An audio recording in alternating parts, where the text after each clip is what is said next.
পঙ্কজ খাসনবিশের এতদিনের ইচ্ছা এবারে পূরণ হলো। কৃপান ব্যানার্জির হাতে অবশেষে হাতকড়া পড়ালো পঙ্কজ খাসনবিশ। পঙ্কজ খাসনবিশ বিয়ের মণ্ডপে আসে, এসে বলে, এটা তো ট্রেলার, রাত্রেবেলা আসল ফিল্মটা আপনারা দেখতে পাবেন। ভয় পেয়ে যায় কৃপান আর কাব্যা। কৃপান সেই দিন যেমনভাবে উত্তেজিত হয়ে সবার সামনে সত্যি কথাটা বলে দিয়েছিল সেই গীতাকে ঠিলে ফেলে দিয়েছে খাদে। ওরা আবার সেরকমই একটা সিচুয়েশন তৈরি করার চেষ্টা করছিল, যেখানে কৃপান নিজের মুখে সত্যি কথাটা স্বীকার করবে। আর তেমনটাই হলো। কৃপার এতটাই বোকা, পঙ্কজ খাসনবিশের জালে সে পা দিল।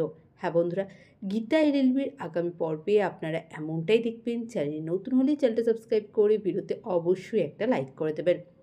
ওইদিকে কাব্যা কাব্যা পঙ্কজ খাসনবিশকে নানা রকমভাবে নানা কথা জিজ্ঞাসা করে, যে আপনাকে কে এখানে পাঠালো, আপনি কেন এসেছেন, আমার বিয়েটা শান্তিপূর্ণভাবে হয়ে যাক, তারপরে আপনার যা প্রশ্ন আপনি আমাকে করবেন।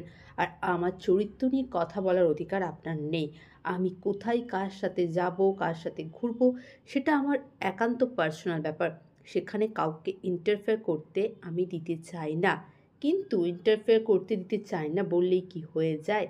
যেখানে পঙ্কজ খাসনবিশ আর গীতা আছে, সেখানে কাব্যা আর কৃপান কতদিনই বা এসব করে পার পাবে?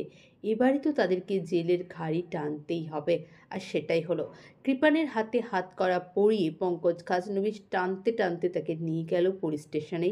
হ্যাঁ বন্ধুরা, গীতা এলএলবির আগামী পর্বে এমনটাই দেখবেন। চ্যানেল নতুন হলে দয়া করে চ্যানেলটা সাবস্ক্রাইব করে দিন প্লিজ। কেমন লাগছে গীতা এলএলবি কমেন্ট করে জানান। অনেক ধন্যবাদ সকলকে ভিডিওটি দেখার জন্য। সকলে এইভাবেই পাশে থাকুন, সাথে থাকুন।